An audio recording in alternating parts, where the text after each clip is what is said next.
You are listening to 389 Country Internet Radio. The views and opinions expressed on the Morning Buzz are not necessarily those of 389 Country advertisers, iHeartRadio, Spreaker, or Google Podcasts. But they should be. This is the Morning Buzz. Good morning, Buzzers. Yo, buddy Trav on the radio. Thanks so much for tuning in to the Morning Buzz on a cold, frosty Tuesday morning. It is Tuesday, so it's 2 for Tuesday. Expect double shots from your favorite country music artists throughout the morning. Also, we've got the, chaotic news from around the world. The crazy news story of the day today. Yesterday, it was a tragic story. Today, hilarious. So make sure to stay tuned for that. Also, political chaos, and one presidential candidate was threatened along with all of his supporters. And now somebody could be going to prison for a very long time. I'll tell you all about that in our political chaos hour. That'd be hour number 2. And, of course, we've got the BK Concrete Connection Racing Report coming up later. And what else have we got? I said we've got the double shots. Oh, we got our bozo criminal news today. That's always fun. So thanks for tuning in. Go ahead and pour that cup of coffee. Get that blanket. Bundle up because, y'all, it is cold, and we will enjoy each other's company for the next 3 hours. But we can't do anything until we officially start your day, and for that we rely on our old buddy Doug. Douglas, go ahead, kind sir. Today is Tuesday. It is December the 12th, and it is Festival of Unmentionable Thoughts, also known as Taboo Day. If you would like to share some of those darkest thoughts you have, don't do it with me. I'm going to tell everybody. It's also National Gingerbread House Day. So if you're going to build one, today's the day. I saw someone online building one, making one out of hot glue. And I thought, that defeats the purpose. We always decorate it and then eat the thing. Have I been eating hot glue and didn't know it? It's also International Sound Check Day. Check, testing. It's a pretty regular basis. Here we celebrate that one. It's, what else we got? There's a bunch today. Some of them I don't really care about. It's National Poinsettia Day. Keep it away from the cats. And it's also National Ding-a-ling Day. And nope, I'm not going to explain it. I'm going to let you wonder. On this day in history, back in 1946, the United Nations accepts 6 Manhattan blocks as a gift from John D. Rockefeller, Jr. Great move to put the UN in the United States. In 2000, U.S. Supreme Court releases its 5-4 decision in Bush versus Gore, settling the recount dispute in Florida's 2000 presidential election in George W. Bush's favor, and thus handing him the presidency over Al Gore. I forgot how chaotic that was. And now, look, that seems just normal. Today in music, in 1792 in Vienna, Ludwig van Beethoven receives his first lesson in music composition at the age of 22. And today in sports, 1930 Baseball Rules Committee greatly revises the rule book. Ball bouncing into stands, not a home run. It's now a double. Good move. And that's a look at today in history, which brings us to weather. Weather always brought to us by North Georgia Sign and Apparel.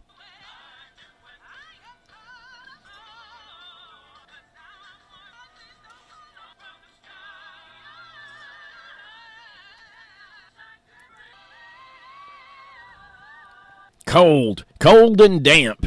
There's a frost on this morning if you are listening in the tri-state area. Well, no matter where you're listening, there's a frost in the tri-state area. It looks like snow out there. It's that old wet cold that just gets into your bones. I've been fighting a chill since about 4 o'clock yesterday. The wind yesterday, it was a beautiful day, but the wind, Anyway, right now, 20 degrees in downtown Hayesville. Looks like lower 20s all across the tri-state. Maybe a few teens in the higher elevations. Young Harris may be the warm spot at 22. Woo! Short sleeve weather. Today, times of clouds and sunshine. Potential coastal storm this weekend. If you're out headed that way, be aware it may be making its way in. 54 for the high today. 26 for your low for tomorrow. partly sunny, and this is the official weather forecast. Delightful. 59 for the high, 31 for the low tomorrow night. Going ahead and taking a peek at Thursday. Plenty of sunshine with a high of 57, low of 27. Let's look at your North Georgia Sign and Apparel weather. And with that, we have officially started your day. Today's show brought to you by Rob Peck and all the fine folks over at Advanced Spinal Correction. And we appreciate them coming on board. Tuesdays with Charlie is great. Charlie would make a great co-host for me. I think he and I line up on a lot of things. All right, let's get the old toes tapping this morning. We're going to start with a little Christmas song from Chris Jansen. And I'm not even going to tell you what it is. I'm going to let you figure out what the song is and where it's from. You serious, Clark? That's the best line in that whole movie. You serious, Clark? That, of course, from Griswold Christmas Vacation. Time now for the 411 for the 389. The U.S. Air Force announced disciplinary measures against 15 personnel yesterday, spanning ranks from staff sergeant to colonel, due to their failure to address questionable intelligence-related activities by accused leaker Jack Teixeira. In other legal news, federal civil trial began yesterday in Washington, D.C. to determine punitive y'all know what I'm trying to say, damages. Former New York Mayor Rudy Giuliani must pay 2 election workers for defamation. 8 jurors were selected for the 4-day trial, which could require Giuliani to pay up to $43 million to the women. I'll tell you what, if you want to trash me for $43 million, I'll give you a megaphone. And to the war now, one of the wars. Russian opposition figure Alex Navalny, who has been serving time in a penal colony east of Moscow on an array of charges, is reportedly missing. The 47-year-old was due to appear via video for a court hearing yesterday but failed to show up. His attorney said they have been unable to get in touch with him for 6 days, while 2 penal colonies where Navalny was believed to be claimed he was not listed as an inmate. I think we all know where Alex is. I think Putin got a hold of him. Got a hold of him and twisted. And that is a look at the 411 for the 389. Back to the music now. Here's Kip Moore with Last Shot. And I think Alex got his. Thanks for listening to the Morning Buzz. Double shot of Kip Moore there. Hey, pretty girl. And before that, Last Shot. Well, dear friends, I hope you're having a great Tuesday morning as you're preparing to head out to the office, to the job site, to the store. Heck, maybe you're headed to a school somewhere. Whatever the case may be, you're going to find yourself at some point today surrounded by those who make it abundantly clear to you that they need to be educated on the ways of this world. And when that moment happens, dear friends, I want you to look them dead in the eye and say, losers, I bet I'm smarter than you, and I can prove it. And then hit them with this little number. Did you know there are over 100 ways to cook an egg? It's true. It's true. Eggs are used as a main dish in baking and even desserts such as flan and pudding. In fact, the traditional chef's hat had 100 folds to symbolize the mastery of cooking 100 egg dishes. Huh? I bet you did not know that. And then after you have left them wowed, nay, slack-jawed with your superior knowledge, I want you to hit them with the old 1-2 punch. Look at them again and say, not only am I smarter than you losers, I am funnier too. And then drop this on them. Every time I get a headache, I take 2 ibuprofen and keep away from my children, just like the bottle says. Welcome back, buzzers. A buzzer that just sent me a photo. Keep scrolling, man. It'll go away. Anyway, it's time for sports. And we begin this morning, as you would expect, on a cold December day. We're going to talk baseball. And an announcement made yesterday by the Atlanta Braves, Gwinnett Stripers manager Matt Tuiasosopo has been named the Braves Major League coaching staff for 2024. Let's see. He will serve as the third base coach under Brian Snitker. Ron Washington, where did he go? The Angels, I think. Anyway, the new coach the new manager, whatever you want to call it, for the Stripers will be announced at a later date. Let's see. Let's change gears and let's go to college football. How about college football? Whoa! It's not bozo. Oh, you gotta love it. Let's see. McCollum, Western Carolina senior place kicker Richard McCollum and senior offensive lineman Christian Coulter yesterday received postseason All-America honors from FCS Football Central, a partnership between the Blue Bloods, Sports Illustrated, Fan Nation, as the organization released its end-of-year awards. McCollum garnered first-team honors while Coulter was third-team selection. And closer to home, in the Hive tonight, it's Hayesville basketball. Hayesville hosts Highlands. Now, I know there's no JV girls game. I've got feelers out in a couple of places to find out if there's a JV boys game. It is on the schedule. However, Highlands, their record says 0-0. I don't know if that's because they haven't played yet, because no one keeps their stats updated, or because they don't have a team. So as soon as I know, I'll let you know. But I do know varsity girls and varsity boys will be in action. Lady Yellow Jackets tip off at 6 p.m., and the varsity boys follow around 7:30. Come on out, be in the Hive, and support your Yellow Jackets. And that's a look at sports, brought to you, as always, by our friends at the Clay County Recreation Center.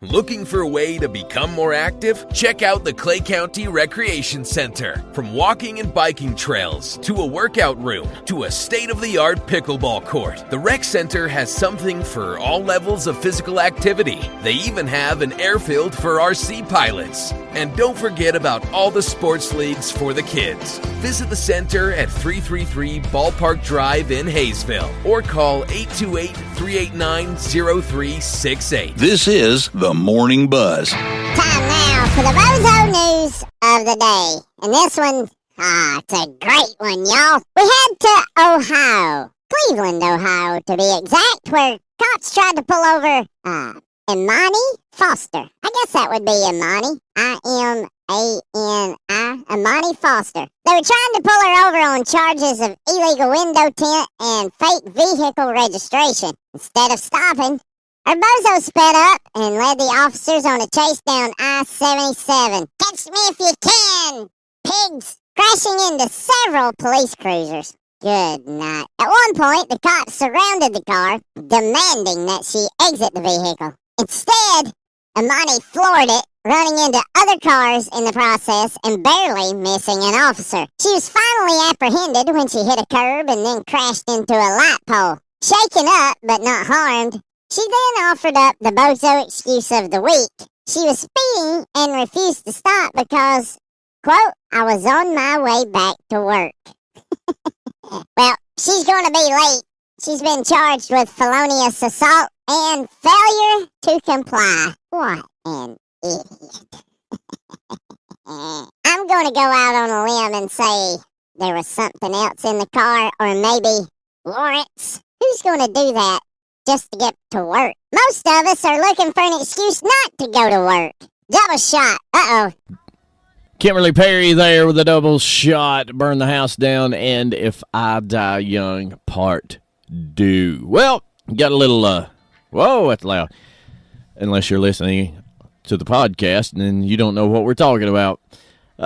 Researchers studying Christmas buying habits say women prepare their Christmas shopping lists at least 6 weeks in advance. I don't know what the percentage is, but my wife is not in that percentage. They also found that women drop hints about what they'd like for Christmas. Now, that may be true for my wife, but here's the problem, ladies. If you want us guys to know what you want for Christmas, just give us the list. Just hand it to us in our lap and say, here, doofus, this is what I want. Now, this year, I asked for a Christmas list, and she's listening probably, I hope.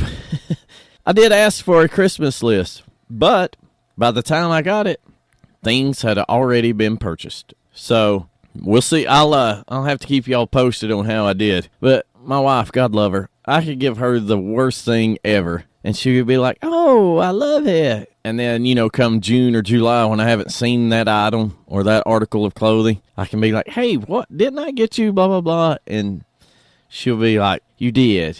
And, honey, I appreciate it. It's just not really my style. So, leads me on for 6 months thinking I did good. But I think I did good this year. I really think. And yesterday, I even wrapped stuff. I even went out and bought, like, special boxes and special gift card, or the little name tags, you know. So, I'm growing up. I am growing up. Ladies, are you, were you ready 6 weeks in advance with your Christmas list? Let me know, 389country@gmail.com. Tracy Lawrence is all wrapped up in Christmas. Let's take a look at this day in country music. 1972, born on this day, Hank Williams III. Let's see, in 1988, Waylon Jennings underwent triple bypass surgery at Nashville's Baptist Hospital. The singer later said he had quit smoking 5 or 6 packs a day after being a smoker for 40 years. Y'all, 5 or 6 packs a day? He must have been smoking like 3 at a time. 1996, on this day, Clint Black received a star on the Hollywood Walk of Fame. 1998, Faith Hill was at number 1 on the Billboard Country charts with Let Me Let Go. And in 2000, she and husband Tim McGraw closed their Soul to Soul 2000 tour. On this day, the tour grossed nearly $50 million. Wow. And on this day in 2020, American singer, guitarist, and professional baseball player Charlie Pride passed away at the age of 86. We celebrate with Collage. Thomas Rhett, Us Someday. That's going to do it for hour number 1, but don't you fret, dear friends. We still have 2 full hours to go. Coming up in hour number 2, political chaos from around the world. Text a friend, tell them to tune in. I'll be back in 3 minutes. Thanks for listening to what? Good morning, buzzers. Your buddy Trav on the radio. Thanks so much for tuning in to hour number 2 of the Morning Buzz here on a Tuesday, 2 for Tuesday. We've already celebrated multiple times by having double shots from your favorite country music artists. Coming up in hour number 2, we've got political chaos from around the world, including one political or presidential candidate was threatened, and so were his supporters, not only to death, but and beyond. Way to go, Trav. You sound like Joe. And Fauci, apparently, he knows, the all-knowing Saint Fauci, he even knows better than God. I'll tell you all about that. But first, speaking of God, as we do every day in hour 2, we begin this hour by connecting with Jesus, because we need Jesus before we talk politics. Today, our 389 Country Christmas gospel song comes to us from Garth Brooks. Welcome back, buzzers. Let's dive into the world of political chaos. Little mostly peaceful news for you this morning. You know how you can blow up a building, set it on fire, and it's mostly peaceful. Well, according to the New Hampshire Journal, the Department of Justice has arrested a 30-year-old man from Dover who was threatening a Vivek Ramaswamy campaign event and wanted to, quote, blow Ramaswamy's brains out and kill everyone who came out to support the Republican candidate. From the story, the suspect, Tyler Anderson, has been arrested and charged in connection with sending text messages that threaten a presidential candidate and attendees at a campaign event scheduled to take place in Portsmouth, New Hampshire, according to an announcement from U.S. Attorney Jane E. Young. What in the world is it about Vivek that just makes people go crazy like this? He really seems to trigger a lot of people, which is why I think he'll be Trump's VP. Vivek's campaign sent out text messages to New Hampshire residents promoting their campaign breakfast, and this is how Anderson responded to the invite. See, he couldn't just delete it, let it go. Nope. He had to reply, quote, great, another opportunity for me to blow his brains out, and I'm going to kill everyone who attends. And then, I won't say what he said, but it had to do with the corpses of those that he killed. Put that on the list of things you can't text to a presidential campaign without the FBI checking on you. Now, I know right now we have questions about the FBI and the CIA, but even with those questions valid, they may be valid, but they've even got to step in and say, okay, this is too much. Anderson is looking at up to 5 years in prison for these text threats, 3 years of supervised release, and $250,000 in fines.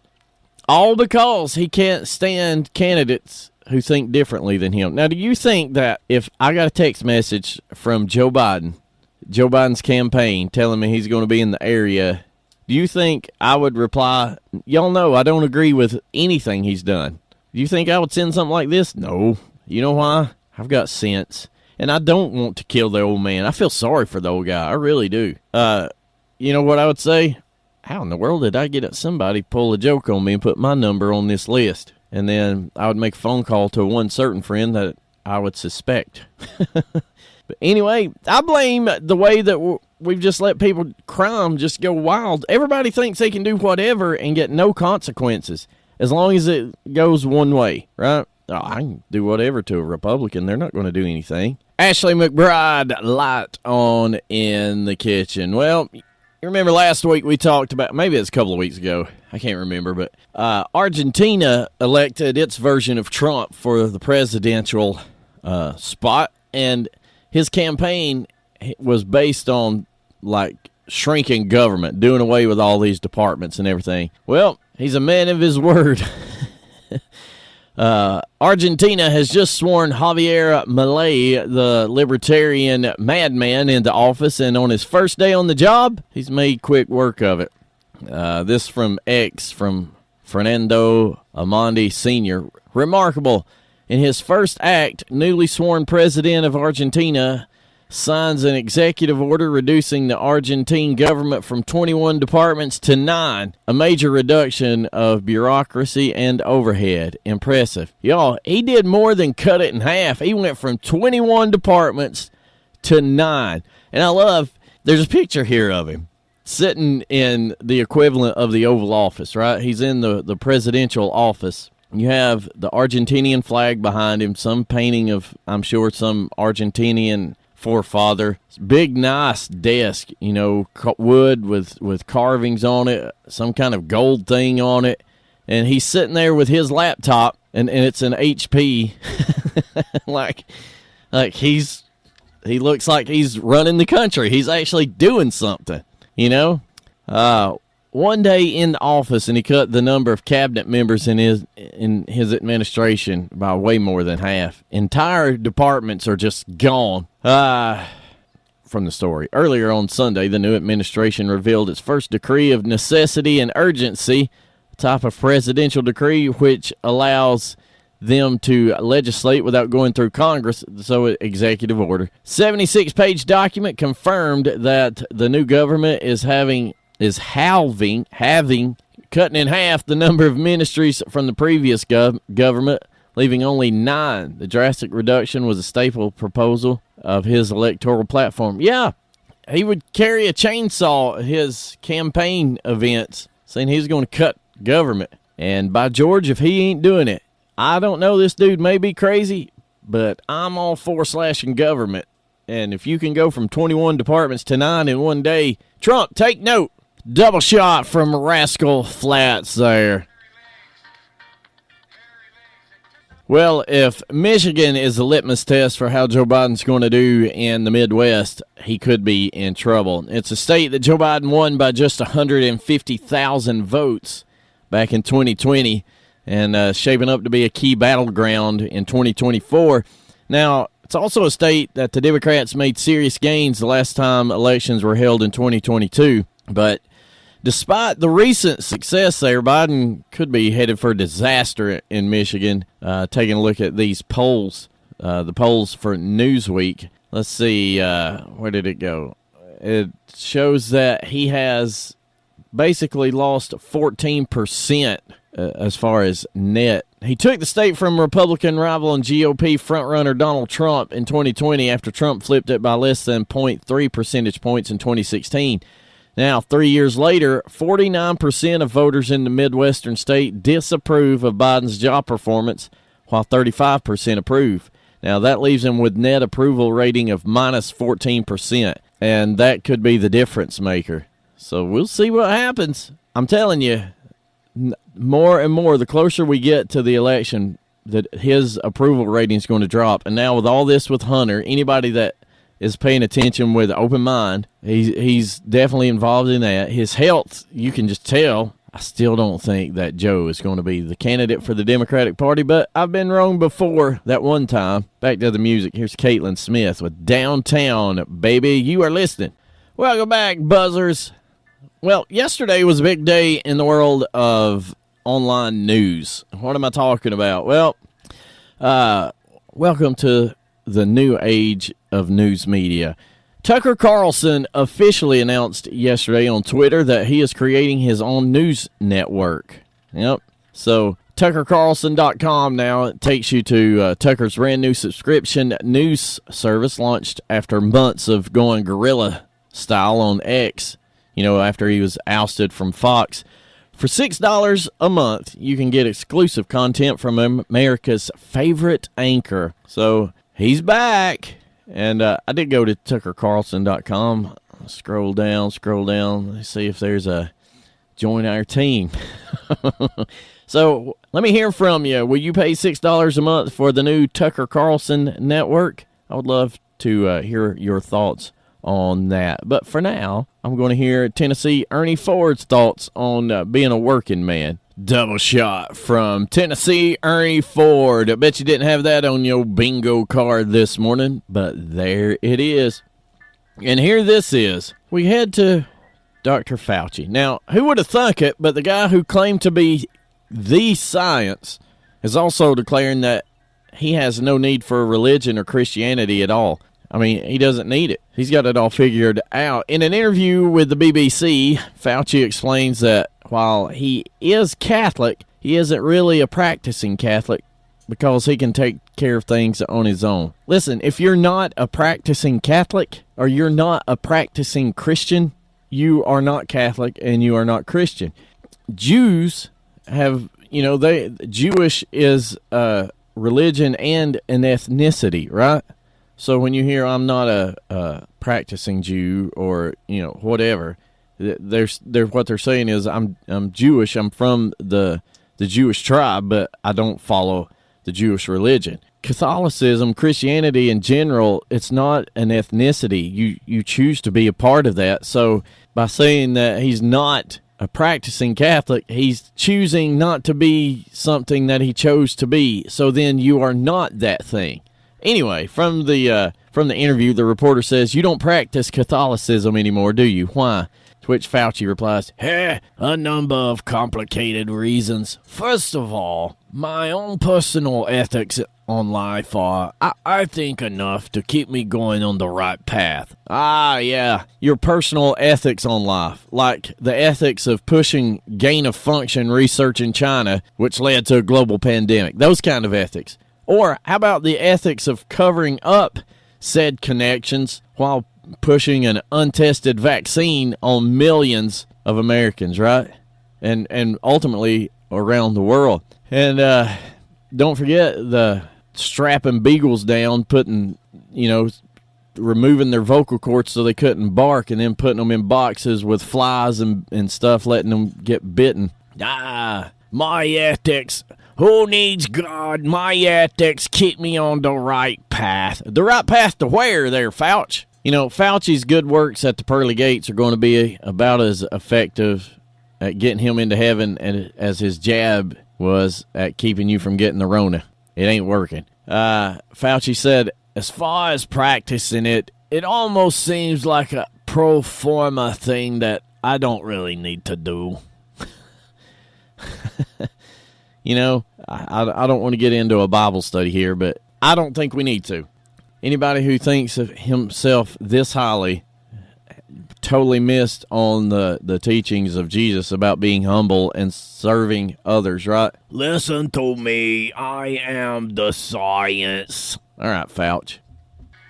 Josh Turner, your man. Well, the film Leave the World Behind is an apocalyptic movie based on a book where an attack on America causes widespread blackouts, and Barack Obama loved the book, so he decided to make a movie about it, and it's now #1 on Netflix. So, hooray, Barack. Barack and Michelle Obama produced their first fiction film on Netflix called Leave the World Behind. The plot's about a cyber attack that shuts down all the power and cripples the United States. Or maybe this is a warning. But in it, they even managed to sneak in a scene bashing white folks. There's a line in it that says, if the world falls apart, trust should not be doled out easily to anyone, especially white people. Now, that's not racist at all there, Barry. Perfectly worded by the Great Uniter. You remember he was the Great Uniter. How'd that work out? So there you go.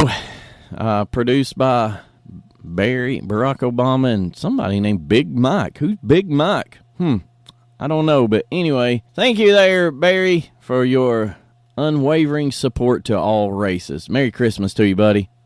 Double shot from Carrie Underwood there. Have yourself a merry little Christmas, followed by 2 black Cadillacs. Well, that's going to do it for hour number 2, but don't you fret, dear friend. We still have a full hour to go, full of chaotic news from around the world, including the crazy news story of the day. And you dog lovers, I've got some news for you that's interesting and possibly exciting. And, of course, we'll have the BK Concrete Connection Racing Report. All that and more coming up in hour number 3. If you have a request, send it to me, 389country@gmail.com or 389country.com. Click on the chat bubble. I'll be back in 3 minutes. Thanks for listening to the Morning Buzz. Welcome back, Buzzers. Your buddy Trav here on a Tuesday morning, cold Tuesday morning, but the old sun is a-shining. Expect high temperatures in the mid-50s today. That's what we were supposed to get to yesterday. I don't think we ever did, and if we did, the wind made it feel like no, we didn't. But anyway, hour 3 on the way. In this hour, we will take a look at chaotic news from around the world, including a story for you dog owners that may be encouraging. My suspicions are up. We'll talk about that. And, of course, the crazy news story of the day. But we begin this hour as we march into the 9 o'clock hour with our 90s at 9 spotlight. This song was written in... Now, listen.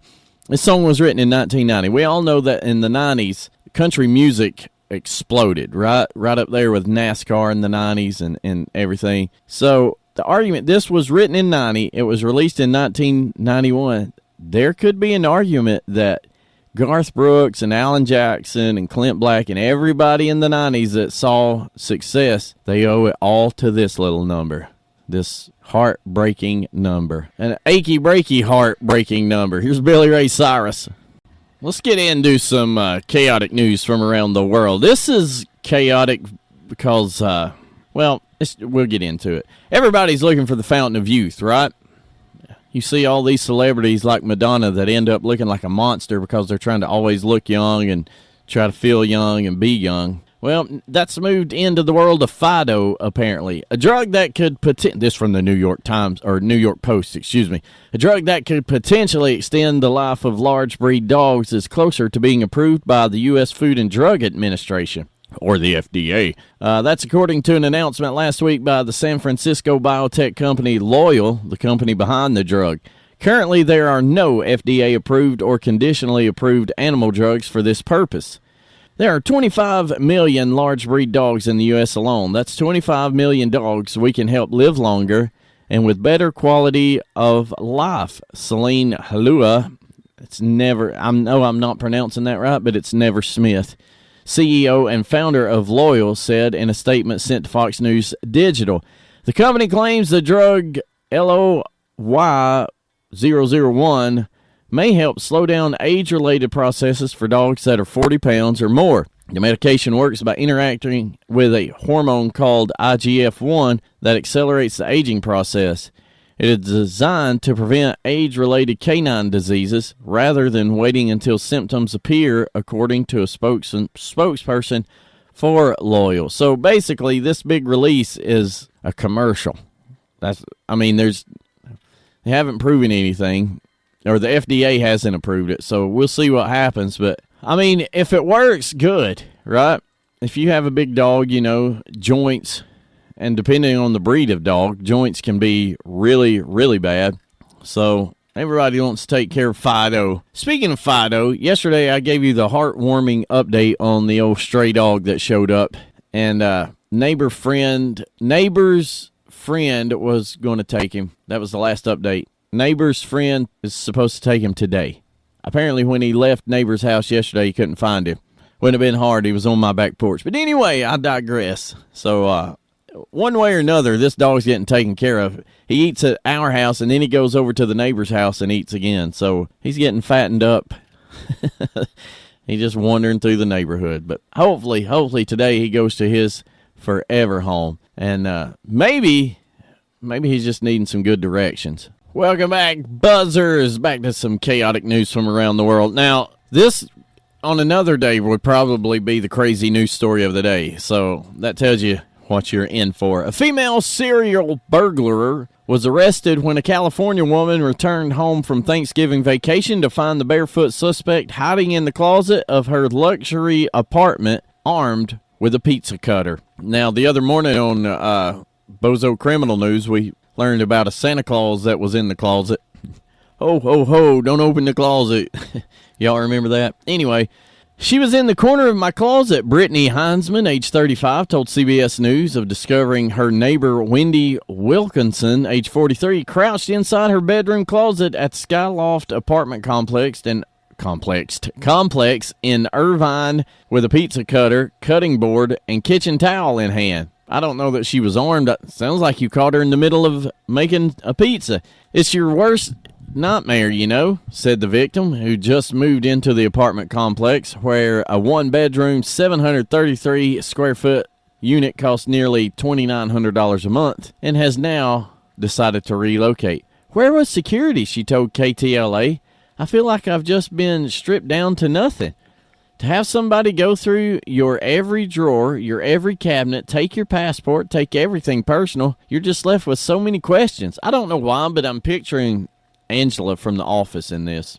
Heinzman said she first noticed that the front door to her unit was unlocked and her apartment had been ransacked when she returned home from vacation on December 1st. When she opened her bedroom closet, she allegedly found Wilkinson hiding inside. She just looked at me like a deer in headlights, and I just screamed, "Get out, get out!" Wilkinson responded, "Please don't hurt me," before running out of the apartment. But that just threw me off more. I'm like, are you going to hurt me? Because she has a pizza cutter in hand. I don't know. Oh, here's a picture. I was right. She does look like Angela from The Office. Yes. After the suspect fled the apartment, Heinzman said she called the cops, and she and a friend followed Wilkinson through the apartment complex. They took cell phone video and images of her, and the neighbor's Ring doorbell camera captured the suspect barefoot with blue leggings and a white crop top, with her hair up in a bun, running through the hallways. Well, here's my thing. Why did you move? Like, they should throw her out, right? In total, officers allegedly located more than $30,000 worth of Heinzman's belongings in her apartment, car, and storage unit. With all those stolen goods, police believe the suspect must have entered Heinzman's apartment multiple times in the past. It remains unclear how she was able to get inside. I guess maybe that's the reason she decided to move. She don't know how she got in there, so somebody else could get in there too. But there you go. I'm holding a pizza cutter. Please don't hurt me. It's time now for the crazy news story of the day. And seriously, this is a real story. Animal smuggling is huge in Asia, especially from Thailand into China. Don't ask me why.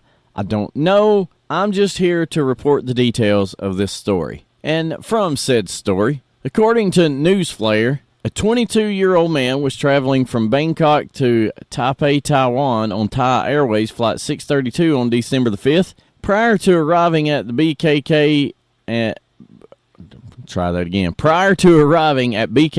and checking in for his flight, the traveler bought the animals from a market in Bangkok. Now, what animals are we talking about? Well, let's side note here. This guy was caught smuggling otters and a prairie dog in his underwear. 2 otters and a prairie dog in his underwear, trying to smuggle it through the airport. So he bought those animals from a market in Bangkok and crammed them underneath his pants. Going through the international outbound zone to passenger security checkpoint, staff reportedly raised concerns about the man's unusually large area. I'm not even going to say what they say in the story, and they keep it pretty clean, but that was moving below his waist, prompting them to notify colleagues operating the x-ray machines. Here's my favorite part of this whole story. They sought the passenger and held him for scans, which revealed the live critters teetering around under his pants. Officers then pulled the man aside to conduct a strip search and discovered 2 Asian small-clawed otters and a prairie dog concealed in black socks and taped underneath the man's designer boxer shorts. They actually scanned him and saw the critters crawling around in his drawers, y'all, and found 2 otters and a prairie dog. And that's today's crazy news story of the day. Hey, is that an otter in your pocket, or are you just glad to see me? Double shot of Kenny Chesney there. Well, if you were planning on breaking the world record today by balancing 87 spoons in various locations of your body, I got some bad news for you. An Iranian man broke his own Guinness World Record by balancing 88 spoons in various locations on his body. Oh, man, what a name. Abulfazl. Listen, it's Abolfazl. Abulfazl. Abulfazl Mokhtari, age 51, broke his own record of 85 spoons, which he set in 2021. Mokhtari told Guinness World Records he decided to pursue the record for the most spoons balanced on the body after a lifetime of sticking objects to his skin. He said, I accidentally noticed this talent of mine when I was a kid, but after multiple years of practice and effort, I was able to strengthen my talent and develop it to where it is now. Let me strengthen spoon balancing. He told the record-keeping organization his talent isn't limited to spoons. Anything, I mean it, any object, anything that has a surface I can stick to my body. Well, everything has a surface, you goof. He says such as plastic, glass, fruit, stone, wood, and even fully grown human. There's the record I want to see. How many humans can you stick to? Well, maybe not, but anyway, 88 spoons. What a superpower. That would be my luck. People would be able to fly and shoot flames out of their arms and spider webs out of their wrists. What's your superpower? Well, I don't want to brag, but I can take your saladware and just stick it wherever I want to. I'll tell you where to stick it. Double shot from Toby Keith. Well, you know, some people got more money than sense. Case in point, a diamond ring worth more than $800,000 went missing from its owner's hotel room at the Ritz in Paris. Gay Paris. It was later discovered in the bag of a vacuum cleaner. Yep. A Malaysian businesswoman reported to Paris police that her ring had vanished from the table in her room at the hotel while she was out shopping, and she suspected it had been taken by a hotel employee. Ritz employees launched a search for the missing item, and security guards ended up finding it in the bag of a vacuum cleaner used by cleaning staff. The ring was turned over to police for safekeeping until the woman, who left for London on Saturday, can return to collect it. The Ritz is one of the world's best-known luxury hotels, with stays ranging from $2,150 to $50,000 per night, and that $2,150 is $2,150 or $50,000 per night. So, I mean, the people who are staying here, they probably all have this, but could you imagine having a ring worth $800,000 and taking it with you on vacation or on a business trip and just leaving it in the hotel room? Now, obviously, it's found in the vacuum cleaner. You know, the cleaning lady knocked it off and accidentally vacuumed it up. Or is this a brilliant way to steal things? Oops, vacuum it up. And then if they notice it's gone, you find it, it was an accident. If they don't, just cut the old bag open and, there it is. By the way, it's 2023. Who's still using a vacuum cleaner that takes a bag? Come on, you're supposed to be the Ritz, and you're using the old Hoover. Clean that bag out, Betty. You're blowing dust everywhere. Well, that's going to do it for the old Travanator, just like that. Tuesday has come and gone. That last one's special dedication. We'll just keep that between us. Thanks so much for tuning in. Don't forget to keep a check on 389country.com throughout the day for news you can use. Always new, always free. Stories already there. More rolling in. More will be there later. And keep us on, as we are the perfect soundtrack to your day. Josh David coming up in just a couple of minutes. Looks like his first set is a good one. I can't tell you what it is. I'm sworn to secrecy. Blake Shelton's in there, though. Hope you guys have a great Tuesday. I'll be back with you bright and early tomorrow morning. We'll do it all again. Chaos, nonsense, and country music. Until then, remember, wrestling's real. Politicians are fake. Have a great Tuesday, everybody. I'll see you tomorrow. Stay safe out there.